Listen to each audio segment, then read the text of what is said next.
В нем была жизнь, и жизнь была свет человеков. Однажды по моей просьбе Анастасия повела меня смотреть звенящий кедр, о котором рассказывали ее дед и прадед. Мы отошли недалеко от поляны, и я увидел его. Примерно 40-метровое дерево немного возвышалось над рядом стоящими, но главное его отличие было в том, что крона его как бы светилась, создавая вокруг себя ореол, похожий на тот, что рисуют на иконах вокруг лика святых. Этот ореол не был ровным, он пульсировал. В самой верхней точке образовывался тонкий луч и уходил в небесную бесконечность. Зрелище завораживало и очаровывало. По предложению Анастасии я прижал ладони к его стволу и слушал звон или потрескивание, сравнимые с тем, что мы можем слышать, находясь под высоковольтной линией электропередачи, только более звонкое. Это я сама случайно нашла способ, как вернуть его энергетику в космос и потом рассеять на Земле, сообщила Анастасия. Видишь, кора в разных местах ободрана. Это медведица лезла. Я ее с трудом заставила дотащить меня до первых веток. Уцепила за шерсть ее загривка. Она лезет и ревет, лезет и ревет. Так до первых веток по ним добралась до самой верхушки. Сидела там 2 дня и что только не придумывала. И гладила его, и кричала вверх. Ничего не помогало. Дедушка и прадедушка пришли. Представляешь, что тут было? Стоят они внизу, стражатся на меня и требуют, чтобы вниз спускалась. Я, в свою очередь, требую, чтобы рассказали мне, что с кедром делать, как спасти звенящий кедр, раз его люди не спилили. Они не говорят, но я чувствую, они знают.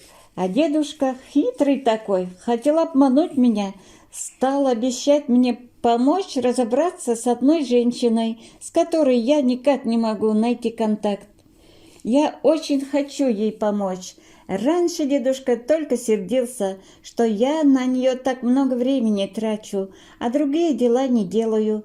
Но я-то знала, что он не сможет мне помочь, потому что прадедушка дважды пытался от дедушки тайком это сделать и тоже не смог.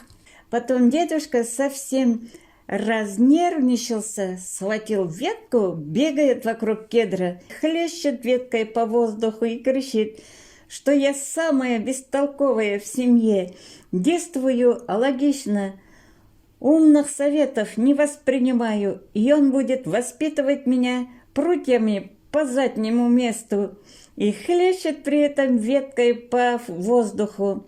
Надо же ему было такое придумать, даже прадед рассмеялся. Я тоже хохочу.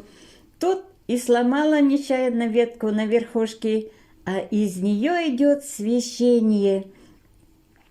И слышу голос прадеда, очень серьезный, требовательный и просящий одновременно.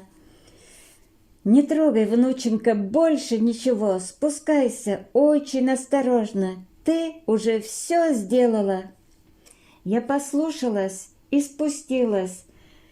Меня прадедушка молча обнял, сам дрожит и показывает на кедр, а на нем все больше и больше веточек начинает светиться. Потом образовался лучик, уходящий вверх. Теперь не сгорит звенящий кедр. Через свой лучик отдаст все накопленное за 500 лет людям и земле. Прадедушка объяснил, что это в том месте лучик образовался, где я кричала вверх, и веточку нечаянно, когда смеялась, сломала. Прадедушка говорил, что если бы я дотронулась до лучика, исходящего от надломленной веточки, мой мозг разорвало бы. так как слишком много в этом лучике энергетики и информации, что именно так погибли мои папа и мама. Анастасия положила свои ладони на могучий ствол спасенного ею звенящего кедра, прижалась к нему щекой, помолчала некоторое время, потом продолжила свой рассказ. Они, мои папочка и мамочка, обнаружили такой же звенящий кедр, только мама немножко по-другому все делала, потому что не знала. Она залезла на рядом стоящее со звенящим кедром дерево, дотянулась до нижней ветки звенящего и надломила ее, нечаянно осветив себя вспыхнувшим из веточки лучиком.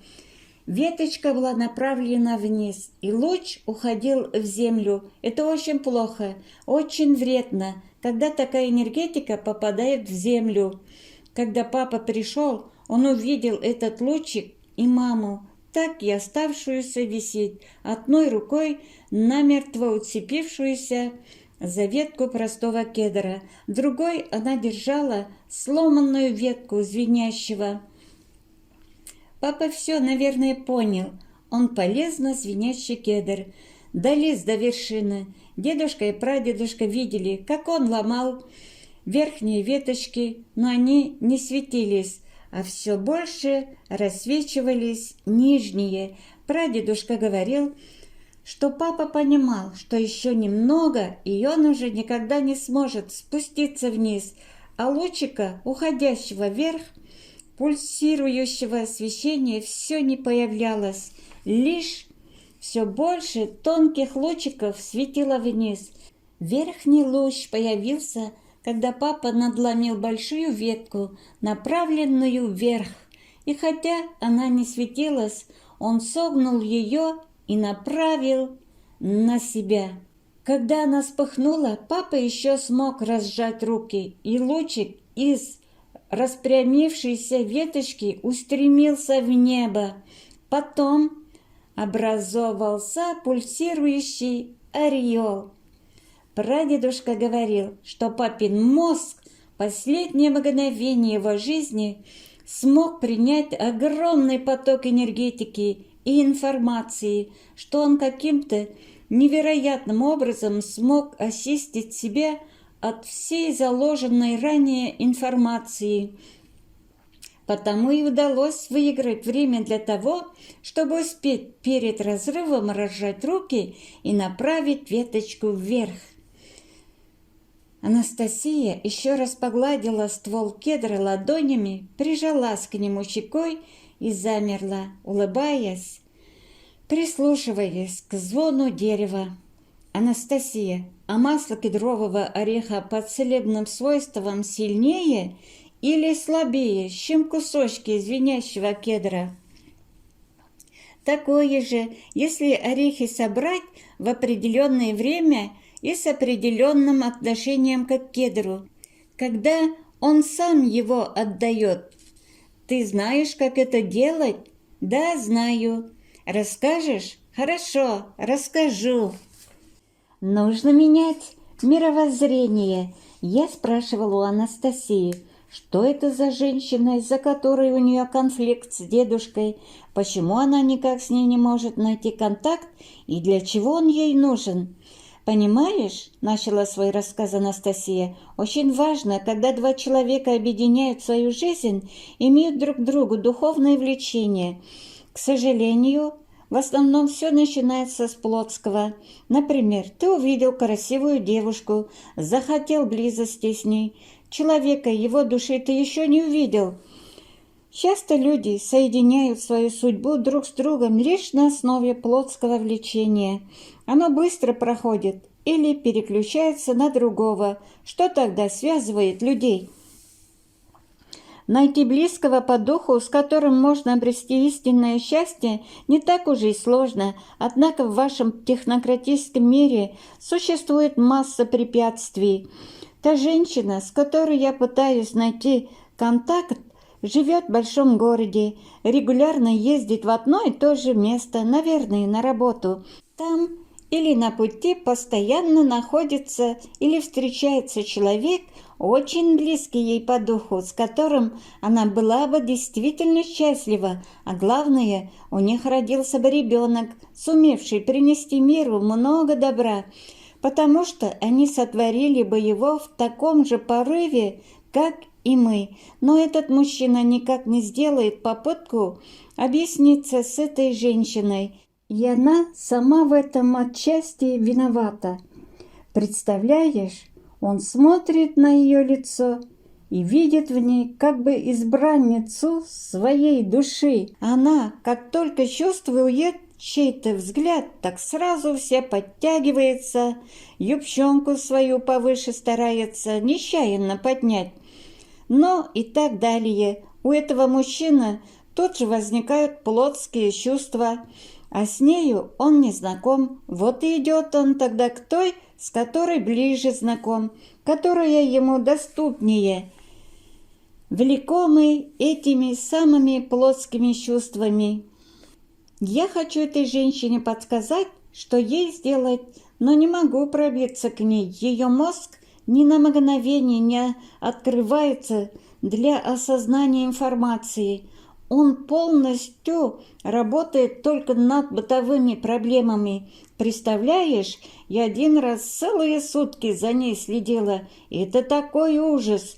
Дедушка потом на меня стражился, что я мало с дачниками работаю. И вообще распыляюсь, лезу не в свою область. Просыпается она утром, и сразу первая мысль – не обрадоваться наступающему дню, а как приготовить поесть. Расстраивается, что чего-то там нет из пищи, потом расстраивается, что не хватает чего-то там, с чем вы мажетесь по утрам, может крема, может красок. Она все время думает, как ей это достать. Она вечно опаздывает и постоянно бежит, думая, как бы не ушел бы без нее то один, то другой транспорт. В том месте, куда она постоянно приходит, ее мозг вообще перегружен. Как бы тебе пояснить? Ну, всякой, на мой взгляд, ерундой. С одной стороны, он внешне должен делать ее выражение лица деловым и выполнять какую-то порученную ей работу. При этом она одновременно думает о какой-то своей подружке или знакомой и злится на нее. Одновременно она слушает, что говорят вокруг. И представляешь, так изо дня в день, изо дня в день, как заводная. Возвращаясь домой, когда ее видят, делает вид почти счастливой женщины, но сама непрерывно думает о проблемах, красках, рассматривает одежду в магазинах и в первую очередь такую, чтобы открыть свои соблазнительные прелести, предполагая, что от этого произойдет какое-то чудо, хотя в ее случае происходит все наоборот. Она возвращается домой, начинает заниматься уборкой, думает, что отдыхает, когда смотрит свой телевизор и возится с пищей, и главное, думает о хорошем только одно мгновение. Даже когда спать ложится, в постели опять же со своими каждодневными заботами в мыслях своих остается. Если бы она хоть на минутку в этот день отвлеклась от них и подумала о... Подожди, Анастасия, ты объясни, как ты видишь ее внешний облик, одежду и о чем она должна думать в тот момент, когда рядом этот мужчина? Что она должна сделать, чтобы он попытался объясниться с ней? Анастасия рассказала все в мельчайших деталях. Я приведу здесь, на мой взгляд, основное. Платье чуть ниже колен, зеленое, без декольте, с белым воротничком. Косметики почти нет, с интересом слушает общающегося с ней человека. И всего-то, заметил я, услышав такое простое объяснение, на что Анастасия заметила. За этими простыми вещами стоит многое для того, чтобы выбрала она именно такое платье. по-другому подкрасилась и посмотрела на человека с неподдельным интересом, требуется изменить мировоззрение. Смертный грех. Мне еще необходимо рассказать тебе, Владимир, об условиях, при которых ты будешь получать деньги в банках, когда их будет много на твоих счетах. «Говори, Анастасия, это приятная процедура», — ответил я. Однако услышанное взорвало меня. Судите сами, что она изложила. Чтобы получить в банке лежащие на твоем счете деньги, тебе необходимо будет соблюсти следующие условия. Прежде всего, 3 дня перед получением денег не употреблять спиртное. Когда ты придешь в банк, главное ответственное лицо банка с помощью существующих у вас приборчиков должно будет проверить соблюдение тобой этого условия в присутствии не менее 2 свидетелей. Если это первое условие будет соблюдено, тогда ты можешь приступить к выполнению второго. Ты должен будешь присесть не менее 9 раз перед ответственным лицом банка и присутствующими там 2 свидетелями. Когда дошел до меня смысл сказанного, а вернее бессмыслица, я вскочил, и она тоже встала. Я не верил ушам своим и переспросил. Меня сначала проверят на наличие алкоголя, а потом я еще и присесть должен буду при свидетелях не менее 9 раз, так? Да, ответила Анастасия. За каждое приседание тебе могут выдать сумму не более 1 миллиона ваших рублей в сегодняшнем их значении. Чувства ярости, злости и досада переполнили меня. «Зачем ты сказала это? Ну зачем? Мне так хорошо было. Я поверил тебе. Мне стало казаться, что ты во многом права, что в твоих выводах есть логика. Но ты, теперь я абсолютно уверен, ты шизофреничка, дура, лесная, сумасшедшая. Ты все зачеркнула последним своим высказыванием. В нем полное отсутствие смысла и какой бы то ни было логики. И это не только я. Каждый нормальный человек подтвердит тебе. Ха! Может быть, ты еще хочешь, чтобы я в книге твоей эти условия изложил? Да. Ну, совсем ненормальная. А банкам ты что же, распоряжение напишешь или указ издашь? Нет. Они прочитают в книге, и каждый так с тобой поступать будет, иначе их будет ждать разорение. О, Боже! И я еще 3-й день слушаю это существо. Может, ты хочешь, чтобы и ответственное лицо банка вместе со мной на виду у свидетелей приседало? Хорошо бы и ему, как и тебе. Это принесло бы большую пользу, но для них я таких жестких условий, как для тебя, не поставила. Значит, ты меня только так облагодетельствовала? Да ты хоть представляешь, какое посмешище из меня сделала? Вот во что может вылиться любовь ненормальной отшельницы. Только ничего у тебя не получится. Ни один банк не согласится меня обслуживать при таких условиях.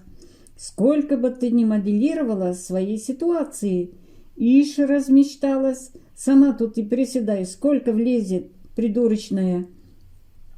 Согласятся банки и даже без твоего ведома будут счета открывать. Правда, только те банки, которые хотят честно работать, и люди поверят им и придут к ним. Продолжала стоять на своем Анастасия. Во мне все больше и больше накапливались раздражение и злость. То ли на себя злился, то ли на Анастасию. Ну надо же, столько слушал ее, силился понять сказанное, а она просто полусумасшедшая. Я стал высказываться в адрес Анастасии, мягко говоря, грубыми словами. Она стояла, прислонившись к дереву спиной, слегка наклонив вперед голову. Одна рука ее была прижата к груди, другой, поднятой вверх, она слегка помахивала. Я узнал этот жест. Она повторяла его всякий раз, когда успокаивала окружающую природу, чтобы мне не было страшно, и я понял, отчего она успокаивала ее в этот раз. Каждое обидное или грубое слово в адрес Анастасии словно хлыстом било по ней, заставляло вздрагивать ее тело. Я замолчал, снова сел на траву, отвернувшись от Анастасии, решил, что вот сейчас успокоюсь и пойду к берегу реки, а с ней больше вообще разговаривать не буду. Но когда услышал за спиной ее голос, удивился, в его тоне не было обиды или упрека.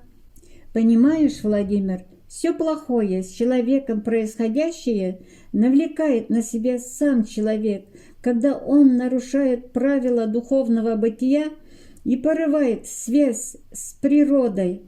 Темные силы стараются увлечь его внимание сиюминутной привлекательностью вашего технократического бытия, заставить не думать о простых истинах, заповедях, изложенных еще в Библии, и им это зачастую удается. Один из смертных грехов человека – гордыня. Этому греху, подвержено большинство людей. Я не буду излагать тебе сейчас огромную пагубность этого греха.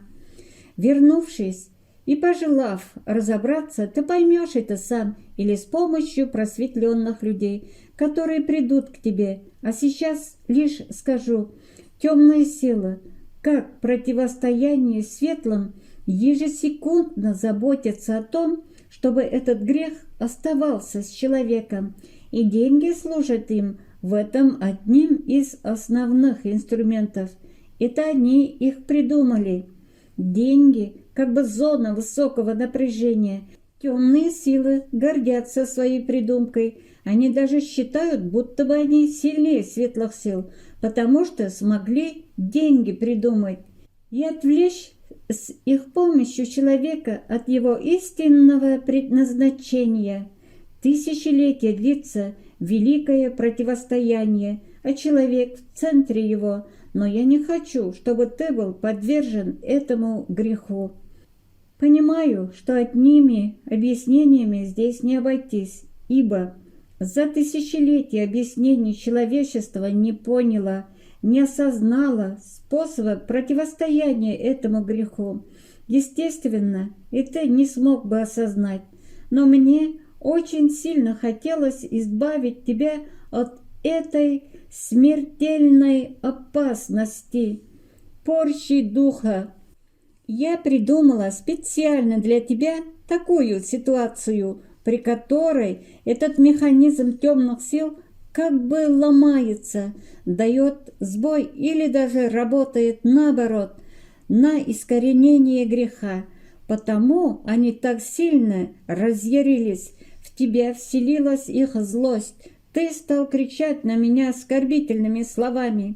Они хотели, чтобы и я на тебя разозлилась, но я этого никогда не сделаю. Я поняла, что придуманное мною попало как бы в точку, и мне теперь ясно, что их тысячелетиями безупречно работающий механизм можно ломать. Пока я сделала это только для тебя, но и для других я придумаю тоже. Ну что плохого в том, что ты будешь меньше пить это хмельное зелье и не будешь заносчивым и строптивым? С чему ты возмутился? Конечно же, в тебе взыграла гордыня. Она замолчала, и я подумал, невероятно, но в такую комичную, абсолютно нестандартную ситуацию, как приседание в банке, ее мозг или что-то там еще закладывает столь глубинный смысл. И действительно, в нем может быть логичность, и надо разобраться в этом спокойнее. Всякая злость на Анастасию прошла, и наоборот, возникло чувство смутной вины. Но я не стал тогда извиняться и лишь повернулся к ней, желая примирения. Анастасия словно почувствовала мое внутреннее состояние. Она сразу же радостно встрепенулась и быстро заговорила. Прикосновение к раю. Твой мозг устал воспринимать меня, а мне еще о многом хотелось бы рассказать. Мне так хотелось, но тебе нужно отдохнуть. Давай еще присядем ненадолго. Мы сели на траву. Анастасия взяла меня за плечи и привлекла к себе. Моя голова затылком коснулась ее груди, ощущая приятное тепло.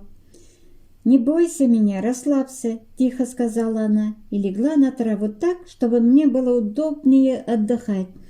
Она запустила пальцы своей руки в мои волосы, словно расчесывая их. Пальцы второй ее руки подушечками быстро касались то лба, то виска.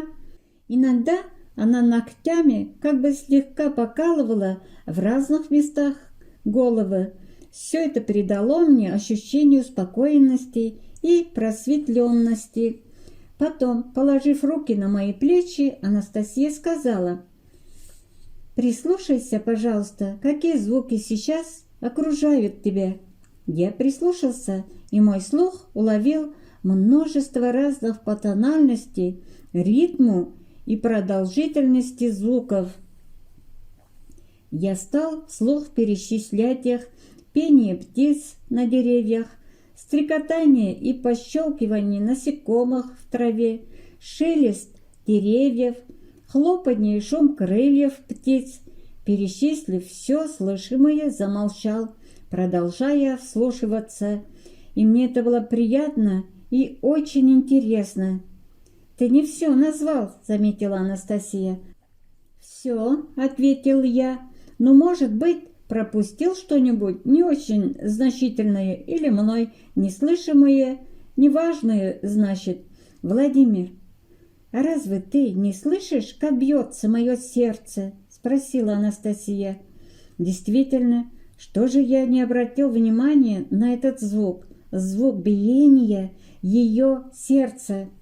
«Да», — поспешно сообщил ей, — «конечно же слышу, очень хорошо слышу. Оно бьется ровно и спокойно. Попробуй запомнить интервалы слышимых тобой звуков. Для этого ты выбери основные и запомни их». Я выбрал стрекотание какого-то насекомого, воронье карканье, журчание и плеск воды в ручье. Теперь я ускорю биение своего сердца, и ты прислушайся, что произойдет вокруг. Биение сердца Анастасии стало учащаться, а вслед за ним участились и ритмы звуков, слышимых вокруг. Повысилась их тональность. «Поразительно, это просто невероятно!» — воскликнул я. «Они что же, Анастасия, так чутко реагируют на ритм, в котором бьется твое сердце?» «Да, они все, абсолютно все, и маленькая травинка, и большое дерево, и букашечки откликаются на изменение ритма моего сердца. Деревья ускоряют свои внутренние процессы, больше начинают вырабатывать кислорода. Так реагируют все растения и животные, окружающие людей?» — спросил я. «Нет, в вашем мире они не понимают, на кого реагировать, и вы не стараетесь контактировать с ними, не понимаете предназначения этого контакта, не даете им достаточной информации о себе. Подобное может произойти с теми растениями и людьми, которые работают на своих маленьких садовых участках. Если люди сделают все так, Как я тебе уже рассказывала, насытят семена информации о себе, станут общаться с растениями более осознанно.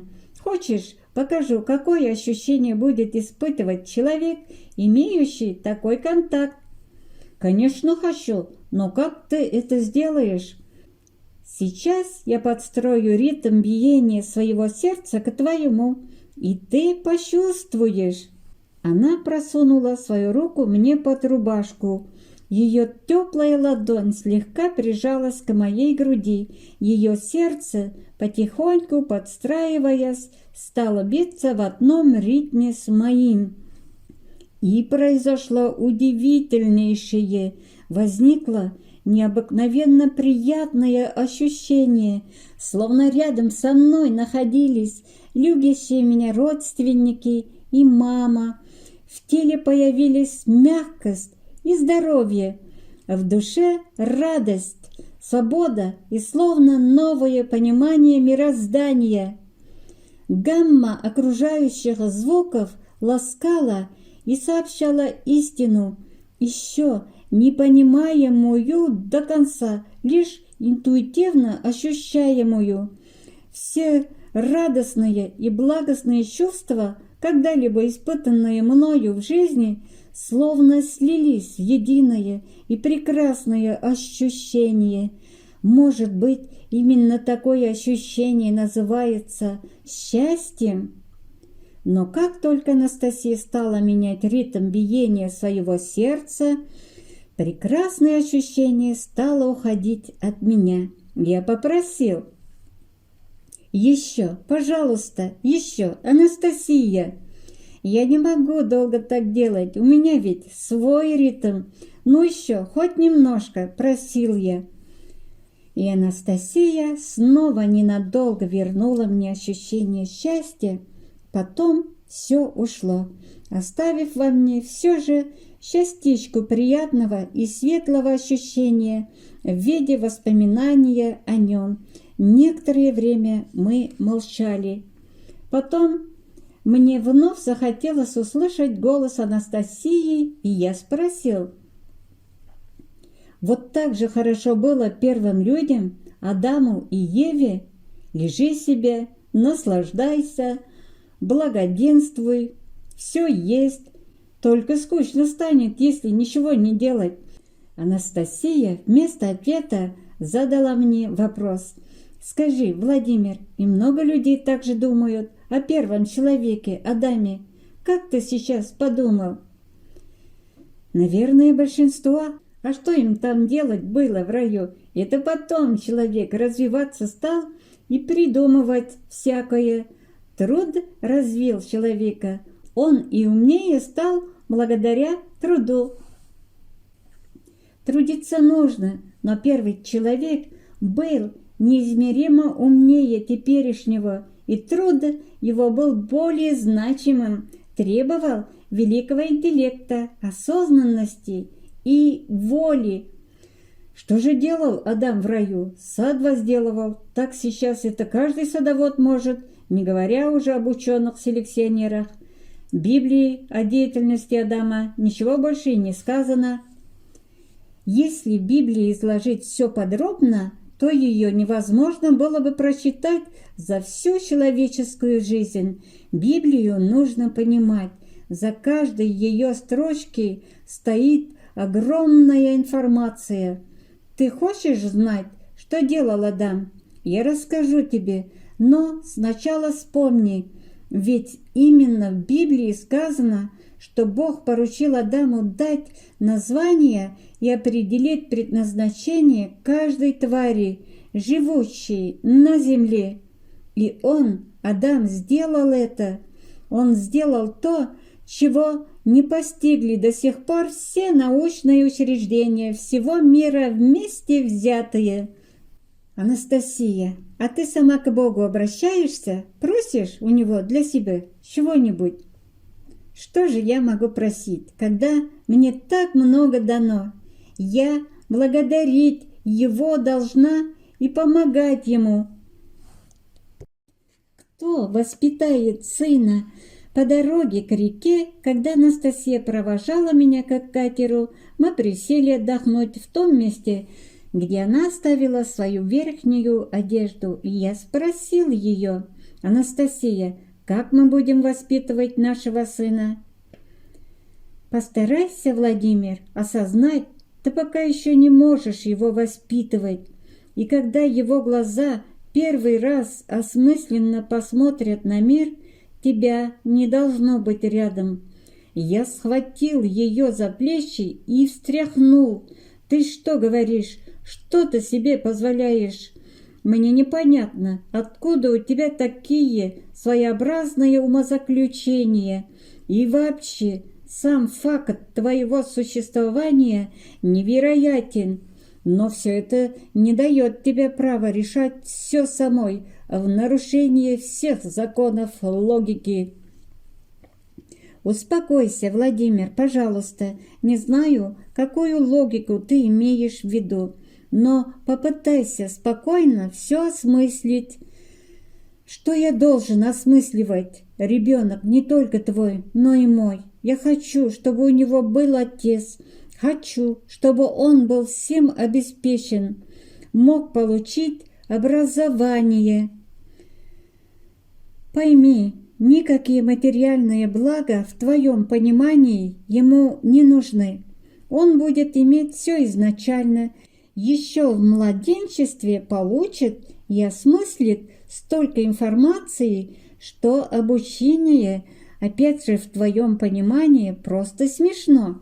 Это все равно, что направить учиться великого математика в 1 класс. В тебе возникает желание принести младенцу какую-нибудь бессмысленную побрякушку, но она ему не нужна совершенно. Она нужна тебе для самоудовлетворения. Какой я хороший, заботливый, если ты считаешь, что сотворишь благо, обеспечив своего сына машиной или еще чем-то, что у вас считается благом, то, пожелав этого, он и сам все сможет получить. Подумай спокойно, что ты можешь конкретное сказать своему сыну, чему научить его, что ты такого сделала в жизни, чтобы быть ему интересным». Она продолжала говорить мягким, спокойным голосом, но слова ее повергали в дрожь. «Пойми, Владимир, когда он начнет осмысливать мироздание, ты рядом с ним будешь казаться недоразвитым существом. Разве хочется тебе этого, чтобы твой сын мог видеть рядом своего отца недоумком? Единственное, что может сблизить вас, это степень чистоты помыслов, но эта чистота в вашем мире достижима немногими. Ты должен стремиться к достижению». Я понял, что спорить с ней абсолютно бесполезно, и крикнул в отчаянии: «Он, значит, никогда обо мне не узнает? Я расскажу ему о тебе, о вашем мире, когда он будет способен все осмысленно понимать и принимать решение, что он станет делать, не знаю». Отчаяние, боль, обида, страшная догадка — все смешалось во мне.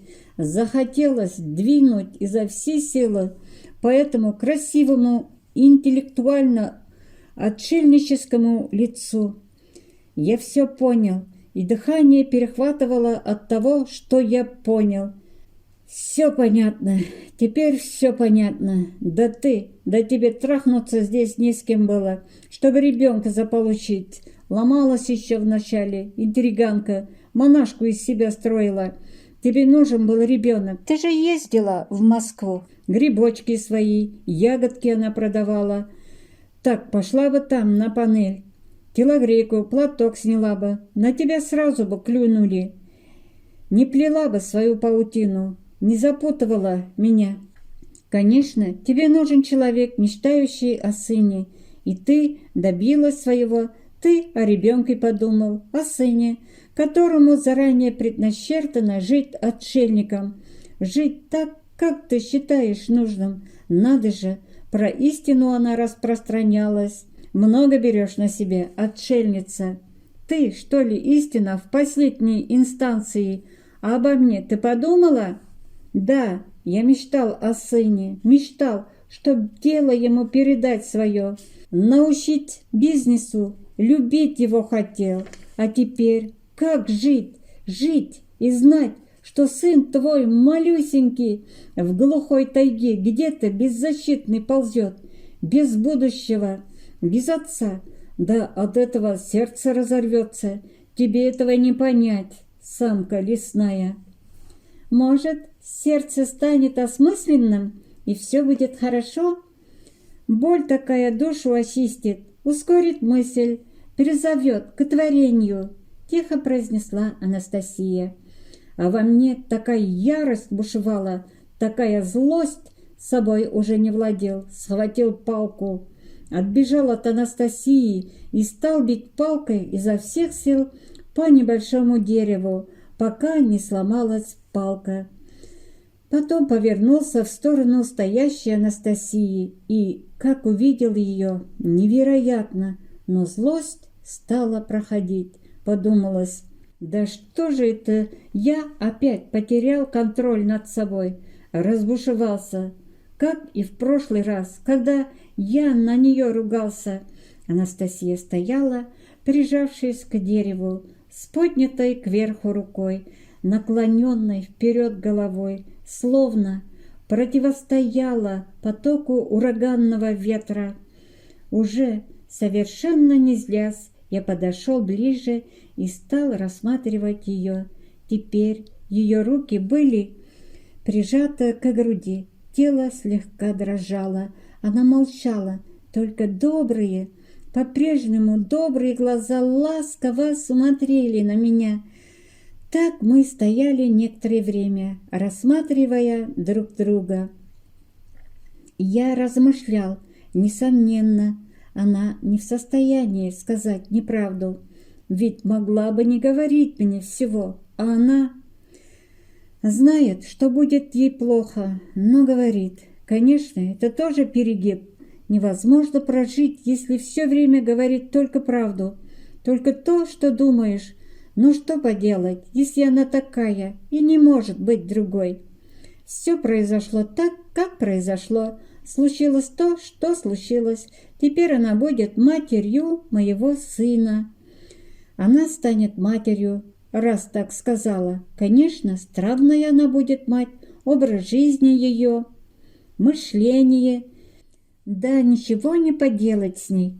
Зато она физически очень сильная, добрая, природу хорошо знает, животных и умная, хоть и своеобразен ее ум. Все же она знает много про воспитание детей, все время так хотела рассказывать о детях. Она выненчит сына, такая выненчит, сквозь стужу пройдет, сквозь метели, нипочем они для нее, и выненчит, и воспитает. Надо как-то приспособиться к ситуации. Буду приезжать к ним летом, как на дачу. Зимой невозможно не выдержать, а летом буду играть с сыном. Подрастет, расскажу ему о людях больших городов. Надо все-таки в этот раз перед ней извиниться. И я сказал: «Извини, Анастасия». Снова я понервничал. Она сразу же заговорила: «Ты не виноват. Ты только не ругай себя, не переживай. Ты ведь о сыне беспокоился. Переживал, что плохо ему будет, что мать твоего сына, как обычная самка, любить не умеет, настоящей любовью, людской. Ты только не переживай, не расстраивайся. Ты так сказал, потому что не знал, ничего не знал о моей любви, любимый». Через отрезок времени: «Анастасия, если ты такая умная и всесильная, так значит и мне ты могла бы помочь». Она взглянула на небо, снова посмотрела на меня. «Во всей вселенной нет существа, способного развиваться сильнее, чем человек, и иметь большую свободу. Все другие цивилизации преклоняются перед человеком. Всевозможные цивилизации обладают способностями развиваться и совершенствоваться только в одном направлении, и они не свободны. Величие человека им даже непонятно. Бог, великий разум, создал человека и никому не дал большего, чем ему. Я не смог понять, или, вернее, сразу осознать сказанное ею, и снова задал тот же вопрос, прося о помощи, сам не понимая, какой конкретно. Она спросила, что ты имеешь в виду, чтобы я излечила все твои физические болезни? Это для меня просто.